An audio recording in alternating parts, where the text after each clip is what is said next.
দাদা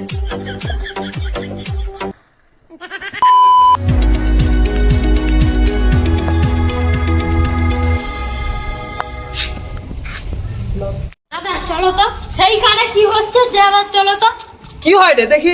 বিএসিলা জিন্দাবাদ, বিএসিলা জিন্দাবাদ, বিএসিলা জিন্দাবাদ, বিএসিলা জিন্দাবাদ, বিএসিলা জিন্দাবাদ। আরে তোর লজ্জা লাগেনি? অত বড় জিওর কাস্টমারটা দাঁড়িয়ে আছে। চলছিলাম কি বলে রে, দেখ তো কি বলবো? হ্যাঁ আমি আইছি না তো, আমি আইছি। ও আয় যা, আমি দেখিলে রে আইছি। তোর কাস্টমার মাই পালিছে সিম ফ্রিতে দিছে। বলে দিলিস তাহলে তোর মনকার মতো না, জিও লোক ঠুকি খায়, আমাকে শিখাচ্ছিস তুই এখানে? আর লোকের গাড়ি মারতে পারিনি।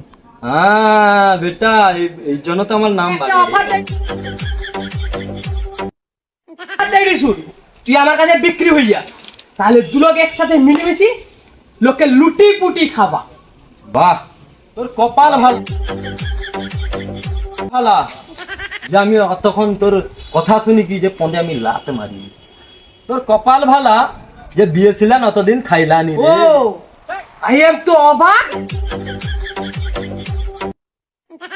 যদি বাঁচতে চাও রিচার্জের দাম বাড়া, না হলে পথে বাড়িবুনি তড়ি দিবা। অতদিন খাইলিনি, এরপরে পুরো ভিখারি করে দিবা, তোর মনকে গামছা বা দেবো। হ্যাঁ জানো বিএসএনএল এখন নেটওয়ার্ক পায়ের নিচে থাকে। একদমে পুরো সাতটা ভাঙা লক্ষণ লাগিয়ে দিবা একদমে। চলবে তাহলে তো রিচার্জের দাম কমে দিছি রে, তুই কি করবি? হ্যাঁ যাবে। জানো তুই কোন জিও দেয়টা প্রতিদিন 1.5 জিবি করি 299 টাকা 18 দিন। দিয়েছিলাম তো 129 টাকায় 2 জিবি করে ডাটা দেয়। তুই কে বে?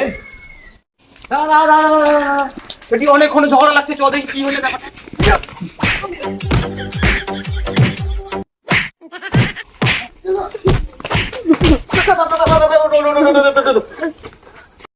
মাটি মামলা যে যার গাঁড় সামলা।